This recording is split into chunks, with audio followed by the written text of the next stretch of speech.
விஜய் ஆட்சிக்கு வந்து current cut அதிகமான இடத்துல ஆகுதுன்றாங்க. விட்டு அவங்க என்ன செய்யறாங்க ஏது செய்யறான்னு பார்த்துட்டு அதுக்கப்புறம் இருக்கிற குறையெல்லாம் சொல்லணும். நீங்களும் ஆளுந்தீங்க, மற்ற கட்சியும் ஆளுனாங்க. இப்ப முதல் வாட்டி வந்திருக்காங்க, முதல்ல ஆளை விடுங்க, அதுக்கப்புறம் என்னன்னு பாக்கலாமே. போன வாரத்துல இங்க ஒரு மீட்டிங்ல பேசினாங்க. அப்போ வந்து கிட்டத்தட்ட 180 கொலை வழக்கு நடந்திருக்கு இந்த 20 நாள்ல அப்படின்னு சொல்லிருக்காரு. பொய்யான குற்றச்சாட்டை எடுத்து வச்சுக்கினே இருக்காங்க. ஒரு 5 வருஷமா இவங்க என்ன பண்ணாங்க? 5 வருஷமா இவங்க பண்ணல, ஒரு மாசம் தான் ஆகுது. நீங்க வந்த உடனே சரியில்லைன்னா நீங்க எவ்வளவு வேலை செஞ்சீங்க? நீங்க ஆட்சிக்கு 2.5 வருஷம் பொறுத்து தான் போட்டீங்க 1000 ரூபாய். நீ மறு மாசமே போடுன்னு ஏன் சொல்றீங்க? அவங்களும் ஆட்சி எப்படி ஆடுறாங்கன்னு பாக்கணும் இல்ல, ஒரு வருஷம் பாக்கணும் இல்ல. 20 நாள் தான் ஆகுது, இன்னும் ஒரு 6 மாசம் விட்டாதான் அவர் என்ன பண்றாருன்னு தெரியும். சும்மா ஒரு மாசமே ஆகாத இதை பண்ணிட்டாரு அதை பண்ணிட்டாரு இதை பண்ணிட்டாரு என்ன நடக்குதுங்க? மேயர் பிரியா அவர்கள் வந்து தவேக அமைச்சர் ஒருத்தவங்க கீர்த்தனா அப்படின்னு சொல்றவங்க வெளிநாட்டுக்கு போயிருப்பாங்க. தொழில் அமைச்சர் அவங்க வெளிநாட்டுக்கு போனது வந்து ஒரு விமர்சனமா போயிருப்பாங்க. அவங்க வெளிநாட்டுக்கு சும்மா போல ரீல்ஸ் எடுக்க போயிருக்காங்க அப்படின்னு. இவங்க என்ன பண்ணியிருந்தாங்க, 2 பசங்களை வர வச்சு முதலமைச்சர் ஆபீஸ்ல ரீல்ஸ் எடுத்து போட்டாங்க. அப்பப்போ இது கொடுத்துருந்தாங்க. அதெல்லாம் ரீல்ஸா தெரியலாமா உங்களுக்கு? சேகர் பாபு சார் கூட நல்லா ரீல்ஸ்லாம் எடுத்திருக்காங்க, நல்லா பண்ணிட்டு தான் இருக்காங்க. அவங்க பண்றதெல்லாம் இன்னும் 2 3 நாள் தெரிஞ்சிடும். அவங்களோட சொத்து மதிப்பெல்லாம் சொல்லிருக்காங்க. இவங்க கார்ல ஏறி நின்று போனாங்களா, அது ரீல்ஸ் இல்லையா? கொடை பிடிச்சது ரீல்ஸ் இல்லையா? அப்புறம் இது பவுடரா இல்ல வந்துட்டு பீச்சிங் பவுடரா சொன்னாங்களா, அது ரீல்ஸ் இல்லையா? போன ஆட்சியில் வந்து பார்த்தீங்க அப்படின்னா எப்படி ஆட்சியில வந்தாங்க, எப்பேற்பட்ட சூழ்நிலை வந்தாங்க அப்படின்னு நம்ம எதிர்பார்க்கணும். என்னன்னா அதே மாதிரி தான் இப்போ என்னன்னா நீங்க சொல்றீங்க திமுகவோட ஆதரவு தான் ஆட்சி அமைச்சாங்கன்னு. ஆனா திமுக கூட்டணி கட்சிகளை நாங்க திமுக சொல்லிலாம் வரல. நாங்க வந்து தான் அந்த கம்யூனிஸ்ட் கட்சியா இருக்கட்டும், விடுதலை சிறுத்தைகளா இருக்கட்டும், நாங்க தான் முடிவு எடுத்து வந்தோம், திமுக சொல்லிலாம் வரல அப்படின்றாங்க. காங்கிரஸ்லாம் நாங்கள் ஒரு பொருட்டாவே வச்சுக்கலாம். அவங்க இப்படி தாவாங்க அப்படி தாவாங்க அப்படி தாவாங்க. ஆனா இத்தனை வருஷமா காங்கிரஸோட கூட்டணி தானே இருந்தீங்க. காங்கிரஸ் கூட்டணி வேணும்னு தானே அவங்களை வச்சிருந்தீங்க. சமூக நிதின்னு பேசுறீங்க. இத்தனை வருஷமா உங்க கூட்டணியில் இருந்தவங்களுக்கு ஒரு அமைச்சர் பதவியும் கொடுக்கல. காங்கிரஸா இருக்கட்டும், விசிகா இருக்கட்டும், யாருக்கும் எதை கொடுக்கல. அப்படின்னும் போது அவங்கள ஒரு குறைபாடு இருக்கதான் செய்யும். அவங்க கேட்கவே இல்லை சார், அதை பத்தி அவங்க கேட்கவே இல்லை. கேட்டு கொடுக்கறது சமூக நிதி இல்லைல்ல. எனக்கு ஒண்ணு வேணும்னு நான் கேட்டு நீங்க கொடுக்குறது சமூக நிதி இல்லைல்ல.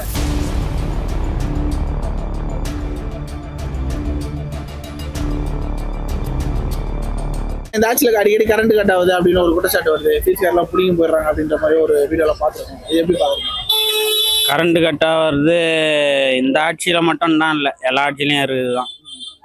இந்த ஆட்சியை பொறுத்தவரைலாம் எனக்கு தெரிஞ்சு கரண்ட்டு ஃபுல்லாக கட் ஆகலை. பவர் வந்து லோ பவராக வருது.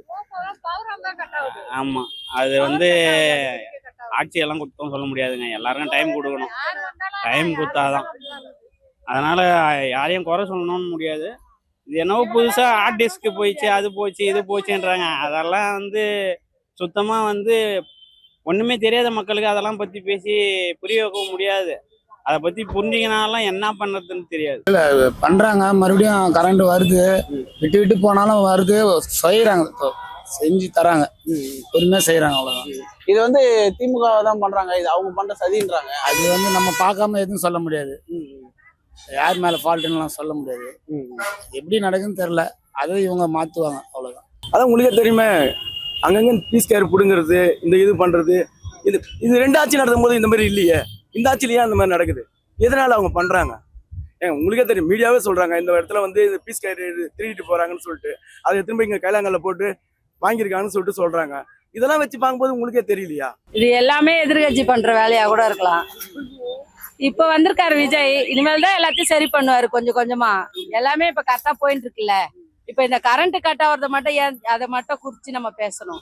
எவ்வளவு நல்லது செஞ்சிருக்காரு, எவ்வளவு நல்லா செய்வாரு, இனிமேலும் செய்வாரு. எல்லாமே பார்க்கலாம்ல. இந்த கொஞ்சம் ஒரு 10 நாளா கரண்ட் போயிட்டு வந்துட்டு தான் இருக்குது, பரவாயில்ல, அதுவும் சரி பண்றாரு. இது வந்து கரண்ட் வந்து அங்கங்க அந்த ஃபீஸ் கேரியர்லாம் பிடிங்கி திருடி போயிடுறாங்க அப்படின்னு ஒரு வீடியோ வந்தது. அது எப்படி பாக்குறீங்க? அது எல்லாம் வந்து கண்டுபிடிச்சிருக்காங்க தாவைக்காரங்க எல்லாம். அதான் எல்லாமே தான் இன்ஸ்டால போட்டுடுறாங்க. அப்புறம் நம்ம தனிப்பட்ட முறையில எதுவும் சொல்ல முடியலல்ல. எல்லாமே செஞ்சுட்டு எல்லாமே இந்த கட்சி தான், இது வந்து சரியில்லை, இது ஆட்சி பண்றது சரியில்லை அப்படின்னு சொல்றாங்க. அப்ப இவங்க இவ்வளவு நாளா 5 வருஷமா இவங்க என்ன பண்ணாங்க? எதுவுமே பண்ணல. பண்ணாதனால தான் மாற்றம் வேணும்னு போட்டிருக்காங்க. இனி இவர் பண்ணுவார், தளபதி இருக்கார்ல, அவர் எல்லாமே செய்வாரு, எல்லாம் கரெக்டா செய்வார். கரண்ட் கட் ஆகிறது உண்மைதான். ஆனா அது என்ன நடக்குது எல்லாத்தையும் அவர் பார்த்து எல்லாத்துக்கும் ஒரு முடிவு சொல்லுவாரு. அது யார் பண்றாங்க என்ன பண்றாங்கன்னு எடுத்த உடனே எல்லாருக்கும் முடிவு வராது. 20 நாள் தான் ஆகுது. இன்னும் ஒரு 6 மாசம் விட்டாதான் அவர் என்ன பண்றாருன்னு தெரியும். சும்மா 1 மாசமே ஆகாத இதை பண்ணிட்டாரு, அதை பண்ணிட்டாரு, இதை பண்ணிட்டாரு. என்ன நடக்குதுங்க? நல்லது பண்ணணும்னா கொஞ்சம் வெயிட் பண்ணணும். நான் அவரை எடுத்த உடனே எல்லாரும் போய் மேல உட்காந்துட முடியாது. கொஞ்சம் கொஞ்சமா அவர் அலசி ஆராயணும் எல்லாத்தையும். அதுல என்ன இருக்கு ஏது இருக்குன்னு. சும்மா எடுத்த உடனே என்ன பண்ணனா இது என்ன சினிமாவா? எடுத்த உடனே எல்லாம் பண்றதுக்கு அரசியல் பொறுமையா தான் எல்லாம் நடக்கும். அதெல்லாம் சும்மாங்க. கரண்ட்ல கட்டாவில் போக போக தான் சரியாயிடும். வந்து 20 நாள் தானே ஆகுது, கரெக்டாக. இல்ல இந்த ஃபேஸ் கேரியர்லாம் புடிங்கிட்டு இந்த மாதிரிலாம் போறது, திருட்டு போறாங்க அப்படின்ற மாதிரிலாம் இருக்கு. அதெல்லாம் பண்ணுறாங்க. யார் பண்ணுறாங்கன்னு தெரியல. விரைவில் ஆக்ஷன் எடுப்பாங்க. கரண்ட் தான் குடிசாட் ஆகுது. கரண்ட் தான் இப்போ தான் போகிறோம். மக்களுக்கு அது நல்லா செய்ய போகிறோம். ஏன்னா குழந்தை குட்டி மேக்கிறான், வெயிலில் தூக்கம் வரலாம்ற. என் கூட 3 ஹவர் கரண்ட்டே இல்லை போன முந்தா நாள் முச்சூரில். அது வந்தால் போகிறோம் அவ்வளோ செய்யலாம். மக்கள் நல்லா செய்தால் நல்லா இருப்பாங்க. அவ்வளோதான். நாளைக்கு நல்லது நல்லதான் திருப்பி வர போகிறேன். அவ்வளோதான். இப்போ இந்த ஆட்சியில் வந்து பார்த்தீங்கன்னா நிமிஷத்துக்கு ஒரு தடவை அப்படியே ஆஃப் ஆகுது வருது, ஆஃப் ஆகுது வருது. ஆனால் ஒரு சில இடத்துல பாருங்க, இந்த சென்னையிலே வந்து பார்த்தீங்க அப்படின்னா கரண்ட் கம்பம் வெடிச்சிருக்கு, சில இடங்கள்ல வந்து தீப்பிடிச்சிருக்கு. எங்களுக்கு இந்த ஆட்சி வந்தது வந்து ரொம்ப ஆபத்தாக தான் இருக்குது. மின்சாரமே ஒழுங்காக கொடுக்க முடியல. இவர் எப்படி ஆட்சி நடத்த போறாரு எங்களுக்கு பயமா இருக்குது. இவர் என்னமோ புதுசாக மாற்றத்தை கொண்டு வரும்னு நினைக்கிறாரு. மாற்றத்தை கொண்டு வந்துக்கிறாரு? இது வரைக்கும் வந்தாரு ஆட்சிக்கு இக்கட்டான சூழ்நிலை தான் வந்திருக்காரு. மக்களை வந்து சரியானபடி அவருக்கு வந்து ஆதரவு கொடுக்கல. 108 இடம் தான் ஆதரவு கொடுத்துருந்தாங்க. அதுலேயும் ஒரு சில திமுக கூட்டணி சார்பில் அந்த கூட்டணி கட்சி தான் அவருக்கு ஆதரவு கொடுத்து அவங்களுக்கு ஆதரவு கொடுத்துருக்காங்க. ஆனாலும் இப்போ வந்துட்டு இவர் என்ன பண்ணியிருக்காரு புரியுதுங்களா? ஒன்றுமே பண்ணலை. ஆனால் ஏகப்பட்ட பிரச்சனைகள் தான் அனுபவிச்சுட்டு இருக்கோம். அது வேணும்னு அவங்க பண்ணுறாங்க. இந்த ஆட்சி வந்து ஆட்சியில் இருக்கவங்க குறை அவங்கள வந்து கெட்ட பேரை ரிப்பேர் ஆக்கி பண்ணணும்னு சொல்லி பண்ணிக்கிட்டே இருக்காங்க எல்லாம். அது வேணும்னு அவங்க இருக்க அதிகாரிகள்லாம் பண்ணி கரண்ட் கட் பண்ணி கெட்ட பேர் ஆகணும், அடுத்த திருப்பு வரக்கூடாது, எதுவும் ஓட்டு போடக்கூடாது அப்படின்னு மக்கள் கெட்ட பேர் ஆகணும்னு சொல்லிட்டு இருக்கோம். கரண்ட் எப்பவுமே கட் ஆகுறது தானே. இப்போ இந்த ஆட்சியில தான் ஆகலை, எப்பயுமே கரண்ட் கட் ஆகும். அதனால இப்போ வந்து அந்த ஆட்சினால தான் ஆகுது அப்படின்னு சொல்லின்னு கிடையாது. அதெல்லாம் தப்பு. ஆட்சி நல்லா ஓடுது. குறிப்பிட்ட ஏரியால கரண்ட் கட் ஆகுது. அதுக்கு என்ன ப்ராப்ளம் அவங்க பாத்துருவாங்க. இப்ப எல்லா ஏரியாலையும் கரெக்டா எப்போதும் நார்மலா இருக்க மாதிரி தான் இருக்கு. அதே மாதிரி திமுகவோட முன்னாள் அமைச்சர் அன்பரசன் அவர்கள் வந்து ஒரு மேடையில பேசியிருப்பாரு. மக்கள் வந்து தாவேகா எம்எல்ஏக்கள் எல்லாரையும் அடிச்சு 6 மாசத்துல வீட்டுக்கு அனுப்ப போறாங்க, அவங்க என்ன நல்லது செஞ்சுட்டாங்க அப்படின்ற மாதிரி இப்பதான் வந்திருக்காங்க. இவங்க நல்லது செஞ்சாங்கன்னா இதே மக்கள் அவரை தான் வைப்பாங்க. கண்டிப்பா அவரு இப்போ நடக்கிற மாதிரியே நல்லா நடந்ததுன்னா அவரு தான் வருவார். முதல்ல இந்த ஆட்சி வந்து இப்பதான் வந்திருக்காங்க. அவங்க முதல்ல 5 வருஷம் முதல்ல வாழ விடுங்க. விட்டு அவங்க என்ன செய்யறாங்க ஏது செய்யறாங்கன்னு பார்த்துட்டு அதுக்கப்புறம் இருக்கிற குறையெல்லாம் சொல்லணும். நீங்களும் ஆளுந்தீங்க, மற்ற கட்சியும் ஆளுனாங்க. இப்ப முதல் வாட்டி வந்திருக்காங்க, முதல்ல ஆளை விடுங்க, அதுக்கப்புறம் என்னன்னு பார்க்கலாமே. இப்பயே வந்து 1 மாசம் கூட ஆகல, இவ்வளவு பிரச்சனை எதுக்கு பண்ணிருக்கீங்க? முதல்ல வாழ விடுங்க. அவங்கள இப்பதான் கத்துக்கிறாங்க. அவங்க கத்துக்கிட்டமே ஒரு 6 மாசத்துல கத்துக்கிட்டு அவங்க என்ன செய்யறாங்க, அதுக்கப்புறம் உங்க குறைய சொல்லுங்க. எதிர்கட்சி தான் நீங்க, எதிர்கட்சி உங்க குறைய அப்புறமா சொல்லுங்க. இப்பயே நீங்க வந்து ரொம்ப இது பண்ணீங்கன்னா எப்படி? என்ன ஒரு 5 வருஷமா இவங்க என்ன பண்ணாங்க? 5 வருஷமா இவங்க பண்ணல, 1 மாசம் தான் ஆகுது. என்ன இப்ப கூட தான் அந்த அமைச்சர் ஒருத்தவங்க போயிட்டு கப்பல் என்ன அதுக்கு போய் அதை ரெடி பண்றாங்க. தமிழ்நாட்டுல வேலை வாய்ப்புக்கு ரெடி பண்றாங்க. அது எல்லாமே பண்ணுவாங்க. நாங்க ஏன் நாங்க எதுக்கு வந்து அமைச்சருங்களை அடிச்சு வரட்ட போறோம்? அவங்களால செய்ய முடியல, இவங்களால செய்ய முடியும். அது இவங்க செய்யறதுனால அவங்களுக்கு பொறாமப்படுது. ஐயோ இவ்வளவு செய்யறாங்களே, மக்களுக்கு செய்யறாங்களே, இவ்வளவு நாள் நம்ம ஏமாத்திட்டு இருந்தோமே, இனிமேல் ஏமாத்த முடியாதோ அப்படின்னு அவங்க பயப்படுறாங்க. வேற ஒண்ணும். நீங்க இதே மாதிரிதான் சொன்னாங்க எல்லாருமே. என்னது, ஒரு சீட்டு கூட வாங்கினா, ஒரு சீட்டு வாங்கினா நான் மீசி எடுத்துக்கிறேன், அதுக்கப்புறம் என்ன வேணாலும் பண்றேன், என்னென்னமோ சொன்னாங்க.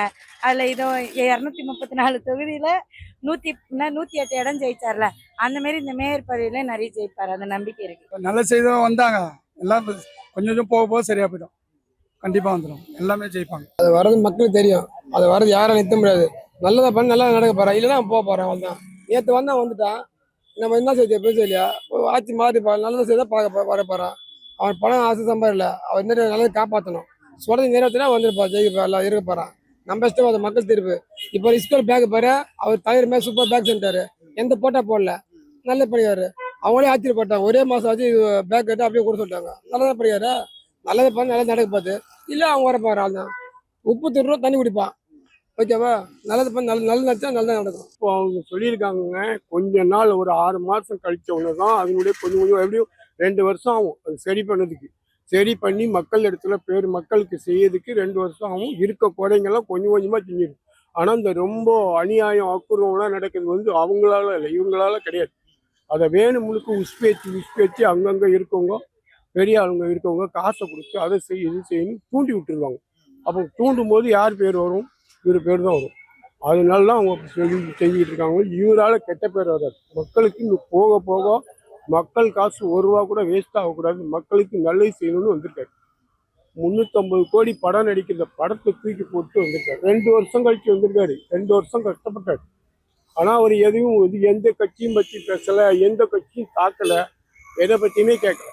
அவர் அமைதியாக தான் இருந்தார். இப்போ கூட தேர்தலுக்கு வந்து இவங்களா தான் தூண்டி விட்டு ஒரு கேள்வி மேலே கேள்வி கேட்டாங்க. அவர் யாரையும் எந்த கட்சியும் குறை சொல்லல, எதையுமே எதை பற்றி பேட்டியும் கொடுக்கல. பார்க்குறீங்களா? ஒரு பொருளை வந்து பட்டியல் போட்டு தான் எழுதிட்டு வருவார். இங்கே வந்து பேசியிருக்காரு தாம்பரத்தில் கடலப்பருப்பு எவ்வளோ, தோரம்பருப்பு எவ்வளோ, எங்காச்சியில் ஓய்த்துச்சு, அண்ணாத்திங்க வச்சு அவருக்கு என்ன விலை விற்குது என்ன இதுக்குன்னு தெரியாது. அவரெல்லாம் சொல்லுவார். இப்போ வந்து போன வாரத்தில் இங்கே ஒரு மீட்டிங்கில் பேசுனாங்க. அப்போ வந்து கிட்டத்தட்ட 180 கொலை வழக்கு நடந்திருக்கு இந்த 20 நாளில் அப்படின்னு சொல்லியிருக்காரு. பொய்யான குற்றச்சாட்டை எடுத்து வச்சுக்கினே இருக்காங்க. ஆனால் தாவே காட்சி நல்லா தான் இருக்குது, சிறப்பாக தான் இருக்குது. ஏன்னா ஒருத்தவங்களுக்கு வந்து நம்ம ஒரு பதவி கொடுக்குறோன்னா அதுக்கு டைமும் கொடுக்கணும். நீங்கள் எடுத்த உடனே வந்து எல்லாமே பண்ணினா எப்படி முடியும்? ஏற்கனவே இருந்தவங்கெல்லாம் வந்து பண்ணி வச்சுட்டு போன கரப்ஷன்லாம் இவங்க கண்டுபிடிக்கிறதுக்கே நாளாகும். அதுக்கே நீங்கள் டைம் கொடுக்கணும். அது இல்லாமல் நீங்கள் பாட்டுன்னு இந்த மாதிரி அவங்களே குறை சொல்லிக்கினே இருந்தீங்கன்னா அவங்க செய்ய வேண்டிய வேலையை இடையூறுலாம் யார் பண்ணுறாங்கன்றது நம்மளுக்கு தெரியுமா? அது அரசியல் நுணுக்கங்கள் தெரிஞ்சவங்க பண்ணுறாங்க. இவங்க வந்து நல்லது பண்ணணும்னு வந்துக்கிறாங்க. இவங்களத வச்சே நிறைய பேர் வந்து ஃபேக்காக அந்த மீடியா அந்த இதுவெல்லாம் வச்சு நிறைய பண்ணுறதெல்லாம் இருக்குது. அதெல்லாம் ஓரளவு எனக்கு தெரியும், ரொம்பலாம் தெரியலனாலும். அதனால் இவங்களை வந்து நம்பலாம். இத்தனை நாள் எல்லாரையும் நம்பிட்டோம், இவங்களே நம்புவோமே. நல்லதுதான்னு பார்ப்போம். அதுக்கு டைம் கொடுக்கும். மேயர் பிரியா அவர்கள் வந்து தவேக அமைச்சர் ஒருத்தவங்க கீர்த்தனா அப்படின்னு சொல்றவங்க வெளிநாட்டுக்கு போயிருப்பாங்க, தொழில் அமைச்சர். அவங்க வெளிநாட்டு போனது வந்து ஒரு விமர்சனமா போயிருப்பாங்க. அவங்க வெளிநாட்டுக்கு சும்மா போல ரீல்ஸ் எடுக்க போயிருக்காங்க அப்படின்னு. இது அவங்க சொல்றதே அது மாதிரி தானே. எல்லாருமே ரீல்ஸ் தான் சொல்றாங்க. யாரு சொல்ல முடியல. இவங்களை பத்தி இவங்க ரீல்ஸ்ன்றாங்க, அவங்கள பத்தி இவங்க ரீல்ஸ்ன்றாங்க. இது வந்து நடைமுறை ஒத்து வராது. மாற்றி சொல்லின்னு தான் இருக்கணும். இவங்க என்ன பண்ணியிருந்தாங்க? 2 பசங்களை வர வச்சு முதலமைச்சர் ஆபீஸ்ல ரீல்ஸ் எடுத்து போட்டாங்க. அப்பப்போ இது கொடுத்துருந்தாங்க. அதெல்லாம் ரீல்ஸா தெரியலையாமா அவங்களுக்கு? அப்ப இவங்க பண்ணா அது வந்து ரீல்ஸ் இல்லை, நாங்க பண்ணா வந்து ரீல்ஸ். இவங்க ரீல்ஸ் இவங்கெல்லாம் எடுக்கவே இல்லையா? இவங்க கார்ல ஏறி நின்னுங்கன்னு போனாங்களா, அது ரீல்ஸ் இல்லையா? கொடை பிடிச்சது ரீல்ஸ் இல்லையா? அப்புறம் இது பவுடரா இல்ல வந்துட்டு ப்ளீச்சிங் பவுடரா சொன்னாங்களா, அது ரீல்ஸ் இல்லையா? பார்த்தா எல்லாமே ரீல்ஸ் தான். கேமரா எடுத்தாலே ரீல்ஸ் தான். அப்புறம் இப்ப ரீல்ஸ் தானே எல்லாமே வாழ்க்கையே ஓடிட்டு இருக்குது. அப்புறம் ரீல்ஸ் ஆகாத என்ன பண்ணுவோம்? ரீல்ஸா இருந்தாலும் பரவாயில்ல, மக்களுக்கு நல்லது தானே செய்யறாங்க, யாரும் கெட்டது செய்யலையே. அவங்களே ஒரு இதுல கூட்டத்துல சொல்லியிருக்காங்க, திரா அப்படின்ட்டு அவங்களே முடிச்சிட்டாங்க. இன்னொருத்தவங்க கூட்டணி சேர்த்தாங்க, அவங்க பாதி முடிச்சாங்க. இந்த மாதிரி எதிர்கட்சியில இருக்கிறவங்க கூடயே வச்சுக்கின்னு அந்த கட்சியை காலி பண்ணிட்டாங்க. இனிமேல் விஜயை தவிர வேற யாரும் வர முடியாது. விஜய் தான், தளபதி மட்டும் தான் ஆட்சி. அவங்களும் நிறைய ரீல்ஸ்லாம் எடுத்திருக்காங்க. சேகர் பாபு சார் கூட நல்லா ரீல்ஸ்லாம் எடுத்திருக்காங்க, நல்லா பண்ணிட்டு தான் இருக்காங்க. அவங்க பண்ணுறதெல்லாம் என்னன்னு 2 3 நாள் தெரிஞ்சிடும். எல்லாம் அவங்களோட சொத்து மதிப்பெல்லாம் சொல்லிருக்காங்க. அதெல்லாம் தெரிஞ்ச கூட அவங்களை பற்றி என்னன்னு நல்லா தெரிஞ்சுக்கலாம். எவ்வளவோ எதையோ போட்டாங்க. இதெல்லாம் இதெல்லாம் சகஜம்தான். ஒரு மேலே ஏறினாங்கன்னா எல்லாருமே பிரச்சனை கொடுப்பாங்க தான். இது எல்லாருமே புதுசாக பண்ணியிருக்காங்க, நல்லாவும் பண்ணியிருக்காங்க. நல்லா ஆட்சி நடக்கும், நிரந்தரமாக நடக்கும். இந்த ஆட்சி 1 மாசம் கால ஆட்சி எப்படின்னா இருக்கு? நல்லா சிறப்பாக இருக்கு. யாரும் சொல்லாத அளவுக்கு பண்ணுறாங்க. கொஞ்சம் கொஞ்சமாக படிப்படியாக தான் முன்னேறுவாங்க. எல்லாமே இது பண்ணிட முடியாது. எங்களுக்கு நல்லா இருக்கு. வேற என்ன மாதிரி மாற்றங்கள்லாம் வந்துருக்கு? அவர் சொல்லியிருக்காரு இந்த மாதம் வேற காசு போடுறேன்னு இருக்காரு. அதுமாரி தொடர்ந்து செய்கிறேன்னு இருக்காரு. கொஞ்சம் டைம் கேட்டிருக்காரு, அவ்வளோதான். நல்லாதான் இருக்கு தளபதி ஆச்சு. நல்லா மக்கள் எல்லாம் பாத்துக்கிறாரு. எப்படி பெரியவங்களுக்குலாம் அட்டை காசு போடுறாங்க, நல்லாதான் பாத்துக்கிறாங்க. நீங்க வந்த உடனே சரியில்லைன்னா நீங்க வந்து எவ்வளவு வேலை செஞ்சீங்க? நீங்க வந்து ஆட்சிக்கு வந்து 2.5 வருஷம் பொறுத்து தான் போட்டீங்க 1000 ரூபாய். நீ மறு மாசமே போடுன்னு ஏன் சொல்றீங்க? வந்து 2.5 வருஷம் பொறுத்து தான் நீங்க போட்டீங்க. இப்போ மறு மாசமே 1000 ரூபாய் போடு, மகளிர் தொகையை போடு அப்படின்னு ஏன் சொல்றீங்க? அது தப்பு தானே. அவங்களும் ஆட்சி எப்படி ஆள்றாங்கன்னு பார்க்கணும் இல்லை, ஒரு வருஷம் பார்க்கணும் இல்லை. ஆட்சி நல்லா இருக்குது. ஆனா வந்து கரண்ட்டை கட் பண்றாங்க அப்பப்போ. அது நம்ம ஏற்கனவே சொல்ல முடியாது, வேணும்னா கட் பண்றாங்கன்னா சொல்ல முடியாது. அப்பப்போ கரண்ட் ஆகுது, நைட்டு 1 மணி கூட கரண்ட் கட் ஆயிடுச்சு. அது நம்ம என்ன பண்ண முடியும், அது அவங்க தான் செய்யணும். விஜய் ஆட்சி வந்து நல்லா தான் இருக்குது. 1 மாசம் ஆட்சி சிறப்பா இருக்குங்க. இன்னைக்கு வந்து எல்லா அமைச்சரும் எல்லா இடத்து துறைக்கும் போய் ட்ரைனிங் பார்த்துட்டு இருக்காங்க. ரமேஷ் சார் வந்து அந்த கோயிலோட நிர்வாகத்தில் ஃபுல்லாக போய் பார்த்துட்டு இருக்காரு. ராஜ்மோகன் சார் வந்து கல்வித்துறையில் போய் என்ன பண்ணுமா ஏது பண்ணுமோ பார்த்துட்டு இருக்கிறாரு. மதுபானில் இருக்கிற அவர் அமைச்சரும் போயிட்டு அந்த எல்லாம் ஊழல் பண்ணுறான்னு சொல்லி பார்த்துருக்காரு. நிர்மல்குமார் சார் வந்து மின்சாரத்துறையில் எவ்வளோ ஊழல் பண்ணுறான்னு சொல்லி குற்றச்சாட்டு வச்சிருக்கிறாங்க. இந்த டிஸ்க் எதை காணும்னு சொல்லி சொல்லியிருக்காங்க. இதெல்லாம் கண்டுபிடிச்சிட்டு இருக்காங்க, எவ்வளோ ஊழல் பண்ணுறாங்க அதை சிபிஐக்கு விசாரணை பண்ணிட்டு இருக்காங்க. எல்லாமே தெரிஞ்சிடும். இன்னைக்கு போக்குவரத்தில் நெடுஞ்சாலைத்துறையில் இருக்கிற அத்தனை கமிஷனருமே இன்னும் வேணாம்னு சொல்லி தாவேக்கா நிப்பாட்டி வச்சிருக்குது. எந்த கமிஷனர்கள் கூட நல்ல பொருளை தரணும், நல்ல தரமாக தரணும்னு சொல்லி சொல்லியிருக்காங்க. தாவேக்காட்சி சிறப்பாக தான் இருக்குது. எந்த இடத்துல லஞ்சம் ஊழல் எதுவுமே கிடையாது. இப்போதைக்கு பெரும்பாலும் வந்து ஒயின் ஷாப்பு கிடையாது. காலைல 12 மணி தான் ஒயின் ஷாப் தர்றாங்க, அதை கரெக்டாக 10 மணிக்கு மூடிடுறாங்க. அதுக்கப்புறம் பிளாக்ல ஃபர்ஸ்ட் கிடையாது. இதுவே பெரிய ஆட்சி, இதுவே பெரிய சாதனை தான். ஆர்கே நகரில் ஒரு ஸ்கூல் அண்ணன் சொல்லியிருக்காங்க, கிட்டத்தட்ட 40 வருஷமாக போராடி இருந்திருக்கேன் இந்த ஒயின் ஷாப்னு சொல்லி. இன்னைக்கு தாவேக்காட்சி வந்து தான் எடுத்துருக்காங்க. இதோட பெருமையாக இருக்குது. தேனி மாவட்டத்தில் உரக்கடத்தில் அந்த மாவட்டத்தில் பஸ்ஸே கிடையாது, 16 வருஷமாக கிடையாது. இத்தனைக்கு தேனி மாவட்டம் 56 வருஷமாக கிடையாது. அது அவங்க சொல்லியிருக்காங்க. இது ஓபிஎஸ் தொகுதி துணை முதலமைச்சர் இருக்காரு, முதலமைச்சராக இருந்திருக்காரு. இன்னைக்கு தாவேக்கா போய் அமைச்சிருக்கு. அப்புறம் வன்னியரசு சார் வந்து நம்ம கோயம்புத்தூரில் ஒரு பஸ் அமைச்சிருக்காரு. இதெல்லாம் பெரிய சாதனை. இதோட என்ன சாதனை வேணும்? அதே மாதிரி திமுகவின் தலைவர், மூத்த தலைவர் திரு RS பாரதி அவர்கள் வந்து எம்எல்ஏ எலெக்ஷன்ல ஜெயிச்சிட்டாங்க. ஆனா உள்ளாட்சி தேர்தல் நடக்கும், அதுல ஒரு மேயர் சீட்டு கூட அவங்களால வாங்க முடியாது. அப்படி ஒரு சீட்டு வாங்கிட்டாங்கன்னா என் ஒரு பக்கம் மீசி எடுத்துக்கிறேன் அப்படின்ற மாதிரி சவால் விட்டுருக்காரு. அது எப்படி பாக்குறீங்க? இப்படிதான் சொன்னாங்க, தளபதி வந்து ஆட்சியில நிக்க முடியாது, ஒரே ஒரு சீட்டு 10 இடத்துல ஒரு இடத்துல வர சொல்லு. எத்தனையோ நடிகர்கள் கூட தான் சொன்னாங்க. எல்லாரும் மண்ணை கவிட்டாங்கல்ல. வருவாராம், அப்புறம் ஆட்சியில உட்காருவாரா. நாங்கன்னா ஐஸ் சப்பிட்டு போவோம்னாருல, லாலிபப்பு சாப்பிட்ற குழந்தைன்னாங்க.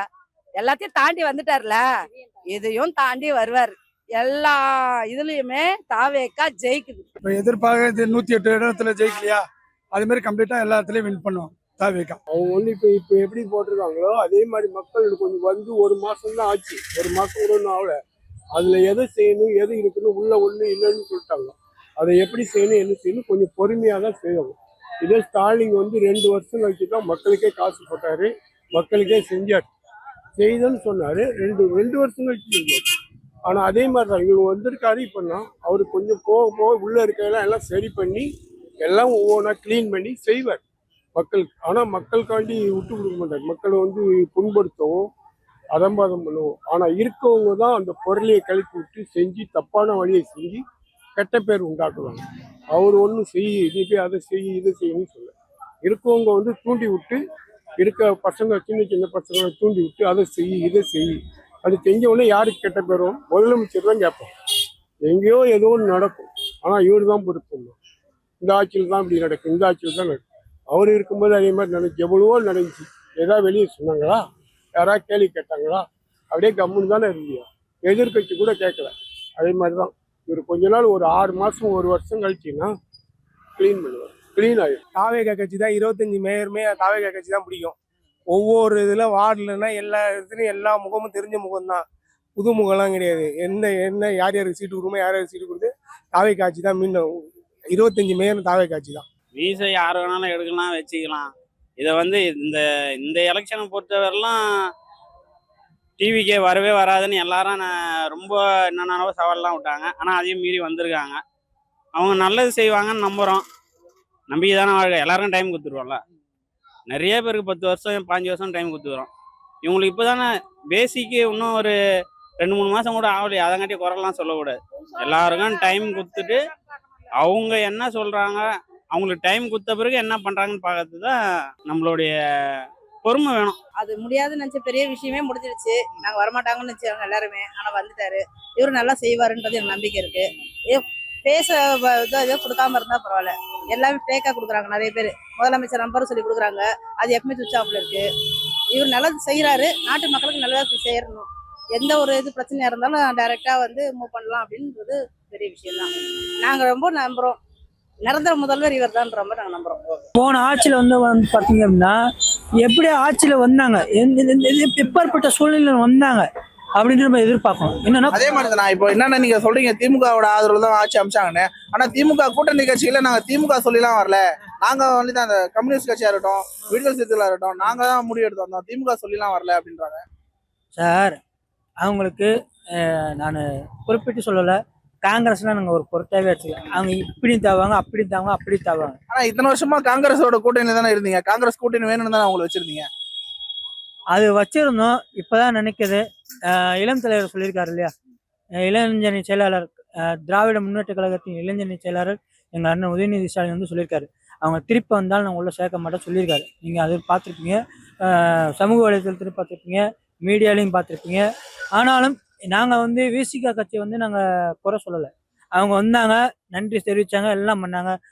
கம்யூனிஸ்ட் வந்தாங்க, ஐஎம்எல் வந்தாங்க, எல்லாம் வந்து அவங்களுக்கு கூட்டணி மூலியமா வந்தாங்க, ஆதரவு கொடுத்தாங்க, எல்லாம் பண்ணாங்கன்னு சொல்லிட்டு நன்றி தாச்சும் தெரிவிச்சாங்க. இவங்க அது கூட பண்ணலையே, எனக்கு அதுதானே வருத்தம்.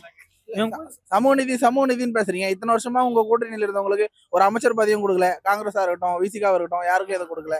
அப்படின்னும் போது அவங்கள ஒரு குறைபாடு இருக்கதான் செய்யும். அவங்க கேட்கவே இல்லை சார், அதை பத்தி அவங்க கேட்கவே இல்லை. கேட்டு கொடுக்கறது சமூக நீதி இல்லைல்ல. எனக்கு ஒண்ணு வேணும்னு நான் கேட்டு நீங்க கொடுக்கறது சமூக நீதி இல்லைல்ல. இப்ப தாவேக்காக்கு அவங்க போயிருக்காங்கன்னா அவங்க கேட்டு வேற வச்சுதான் போயிருப்பாங்க. இல்ல அப்படி இல்ல. அது ஆக்சுவலா எப்படின்னா, நீங்க வாங்க நாங்க உங்களை அமைச்சர் பதவி கொடுக்குறோன்னு சொல்லிதான் உங்க கூப்பிட்டதாகவும் அறிக்கையும் கொடுத்துருக்காங்க. தொல் திருமாவளவன் அவர்கள் சொல்லியிருக்காங்க, மார்க்சிஸ்ட் கம்யூனிஸ்ட் கட்சியோட தலைவர் சொல்லியிருக்காரு. சார், அது வெளி உலகத்துல இன்னொன்னாலும் சொல்லலாம், அதுல உள் உலகத்துல அவங்க வந்துட்டு அமைச்சர் பதவி பேரம் பேசி தான் போயிருக்காங்க. அப்ப விசிகா வந்து நாங்க பேரம் பேசினாங்கன்னு நான் சொல்ல வரல. விசிகா வந்து என்ன சொல்றாங்க அப்படின்னா, அவங்களுக்கு என்னன்னா, அவங்களுக்கு இவ்வளவு நாளா இருந்தாங்க, அவங்களுக்கு ஒரு அங்கீகாரம் கிடைக்கல அப்படின்ற ஒரு வருத்தத்தினால்தான் அவங்க போயிருக்காங்க. அப்ப அதே போல தாவேக்கா இப்ப பேரம் பேசுற மாதிரி தான் இத்தனை வருஷமாவும் திமுகவும் கூட்டணி இருந்த கட்சிகளை பேரம் பேசி தான் கூட்டணி வச்சிருந்தாங்களா? அப்படிலாம் கிடையாது, பேரம் பேசலாம் வச்சுருல. அவங்க வந்து பாசிச ஆட்சி அமைக்கக்கூடாது தமிழ்நாட்டில். ஏடிஎம்கே வந்து பார்த்தீங்கன்னா அது வந்து பிஜேபி கூட போச்சு, அது வந்து ஒரு சங்கி கூட்டணி கூட தான் வச்சிருக்காங்க.